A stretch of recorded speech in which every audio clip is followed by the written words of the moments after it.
Don't forget to squat.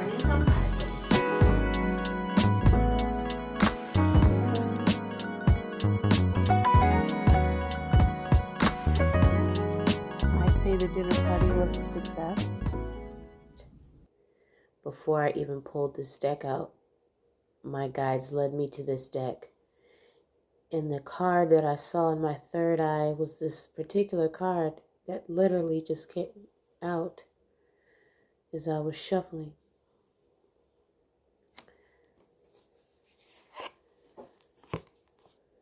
Five, symbolizing change. We're pulling from the Rumi Oracle. I surge on the uprising wave of love.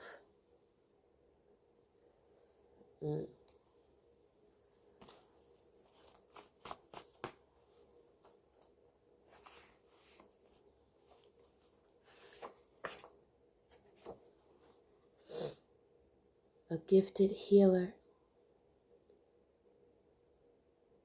brings you this message.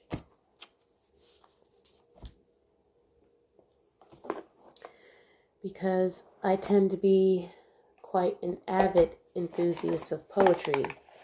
It never gets old for me. So let us read about surging on the uprising wave of love. Thank you for tuning in to this collective energy reading.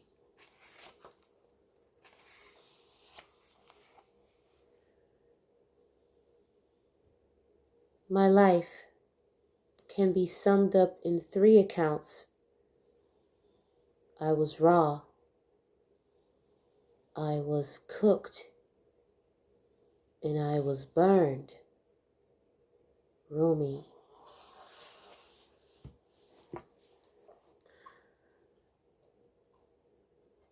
I surge on the uprising wave of love. No gravity can stop me from rising. The moon pulls the tide of life towards her, and my soul in oneness with all of life answers her call. A wave of love consumes me, and upwards I fly, flying through water to greet her shining body. Led by my heart, my wits are addled, and my mind becomes a blurry mess. And so I feel instead, feel the truth of her love, and the divine reflection she shines back at me from her radiant heart. You see, collective, what we always have at our disposal is choice as to how we respond to these affecting movements and cycles we all go through. The effect of karmic cycles now unfolding in our lives is simply to bring us into sweet surrender and awakening to something much greater, a delicious divine destiny. However, even if we sense at one level that a shift has a positive end in store for us, we can encounter resistance and fear born of the ego in response to the stirring of spiritual uprising. Sometimes you really want to zig, but the Most High tells you to zag. And if you're obedient,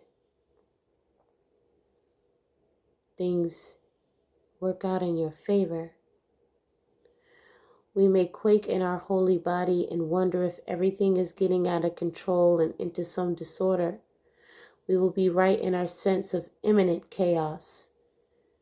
The disorder, however, is the ego perspective because its range of vision is too small, too limited to comprehend the greater workings of the planetary systems that move life towards love. That is as it should be. You see, the teacup collective wasn't designed to hold the ocean. but merely simply a cup of tea.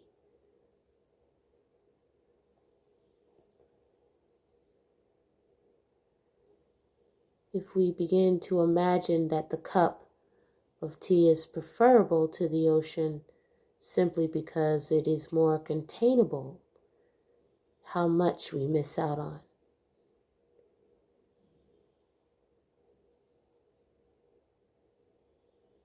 When you trust your intuition about something, it may seem extremely far-fetched to others around you. But fret not. When you move in unshakable faith, however you affinate that to, something amazing happens when you allow room for the divine to move through you.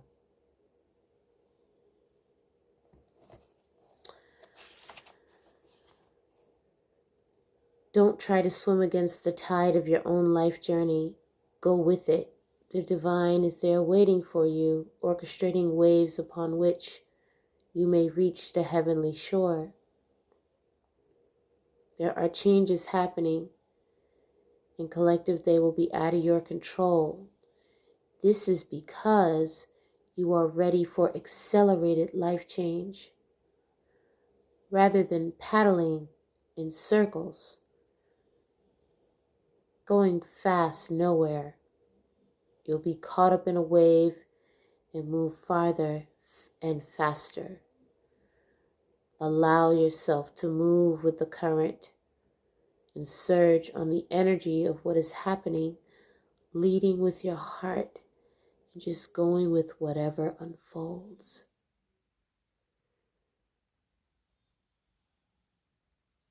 This may be scary to some, but from personal experience, I get an adrenaline rush knowing that I'm literally putting everything in the Most High's hands. And usually, when I tend to do that, it works out better than I can imagine. I've only been here for a couple of hours.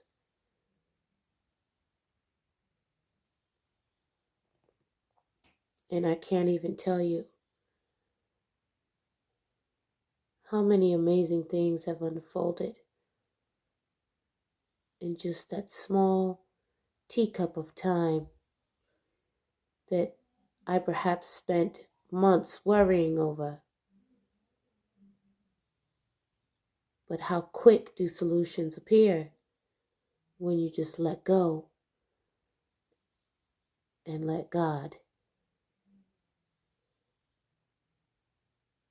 Upon you doing this collective, it will bring you the best fortune and open you up to the divine destiny that is your birthright this lifetime.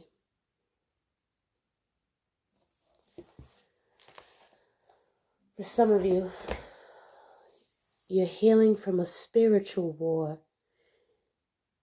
As light workers, this is what we face. It comes with the territory. But the calling on your life is very great. This is why they consistently attack you.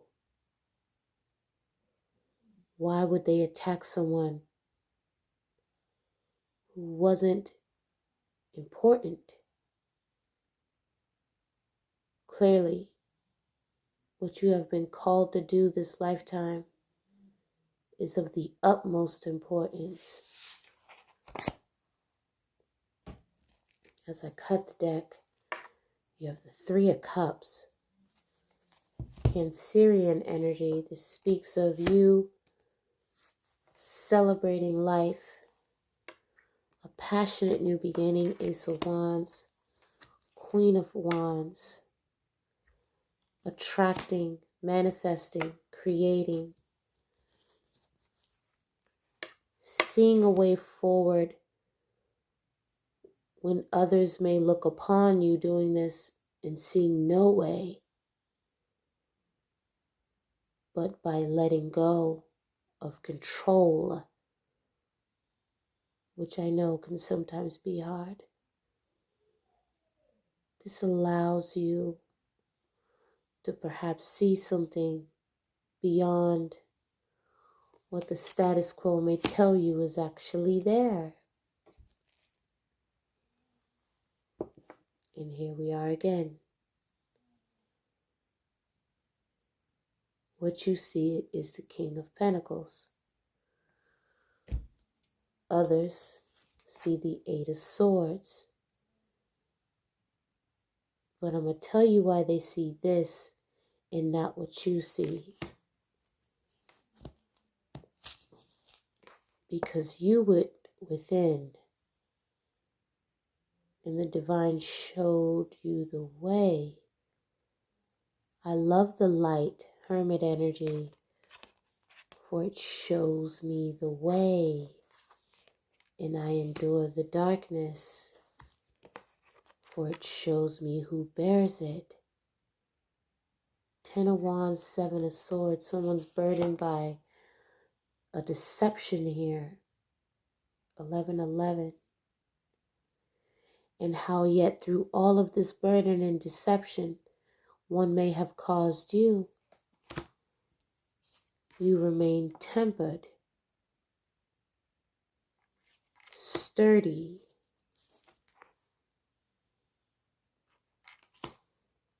and full of love. They don't envy you, collective, because you have more material than them. They don't envy you, collective, because you're more attractive than them. They envy you, collective. 5 of Swords.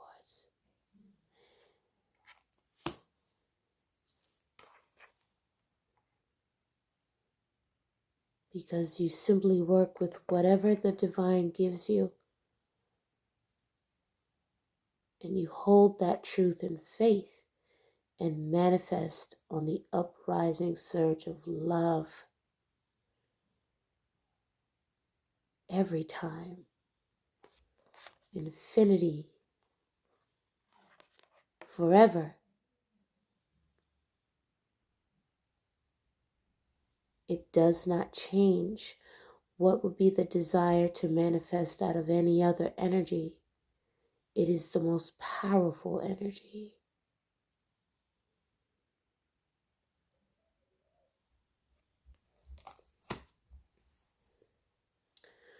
So I tell you this to say, perhaps